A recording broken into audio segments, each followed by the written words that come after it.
My mother was American, my father's Italian. My father worked in the United States for 12 years, and at the beginning of that journey he met my mother. He moved to Italy for professional reasons and brought his whole family. So we moved to Torino in 1971, and we lived in a small village near Torino, so in the country. And that's where I really started, I guess, combining my love for a very dynamic, bustling city, which is New York, and on the other hand, a great love for nature, because I would wake up in the morning with the bells of the cows going to the pastures. I worked in New York for a couple of years in advertising, and then I left to research a book on packaging design, and I came to Italy to finish that, but I got into television, which had always been a passion of mine. Ad esempio, che in mano pesa 10 grammi, calcolato il peso ambientale, diventa un oggetto da 1,5 kg. I found myself pregnant with my third child, which was a big surprise, a big gift, not at all expected. So I started writing about my inner journey, and I started doing a lot of research on how we live in the real sense, and I started feeling a growing urgency of filling that gap between what we know and how we live. I've become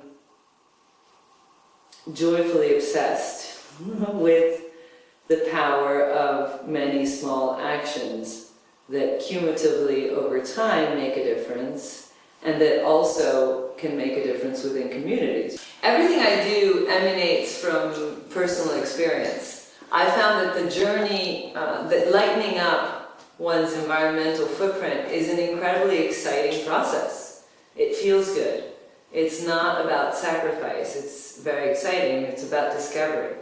And so I like to share that, and I bring that same enthusiasm in my profession.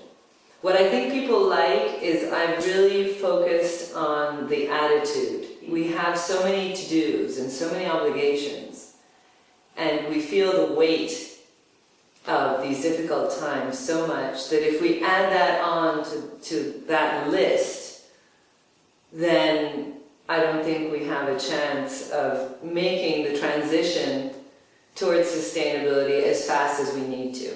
I'd say the first experiments with sustainability were in putting together the house. This, for example, is non-toxic paint. I did a lot of research on the colors. Under this wall is a layer of natural plaster. All the electric wiring was done in a way so that you avoid electromagnetic fields. The natural following step was to eliminate all toxic chemicals from the house, and that was 360 degrees. So we don't use anything toxic, and we use as little detergents as possible in the house. We use microfiber a lot, and we make some of our detergents. The others are all certified and ecological. All the water that we use to boil pasta and vegetables we then use to pre-wash or sometimes wash our pots and pans. All the meat that comes into the house comes from an organic farm. 95% of what we buy, of what we eat, is organic. The 5% is the cookies that the children will go run to the supermarket to get, especially when I'm not home. These jeans that I'm wearing are 25 years old. These boots are 35 years old. This shirt is new, or it's 2 years old. So, I'll combine a few new things, and this belonged to my mother. So I combine a few new things with old things that, remind me how much quality makes a difference. These are Levi's jeans. It's just that once denim was so much thicker that they didn't wear off in a matter of years.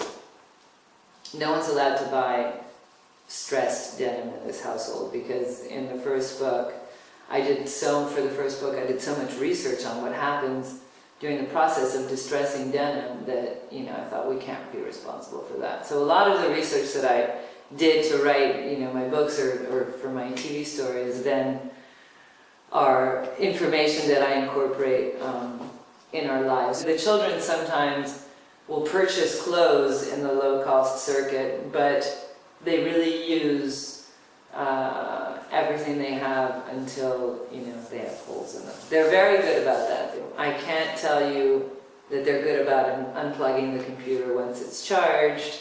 They often throw in the wash something that, I would have worn again. But overall, I think it's all going to stay with them.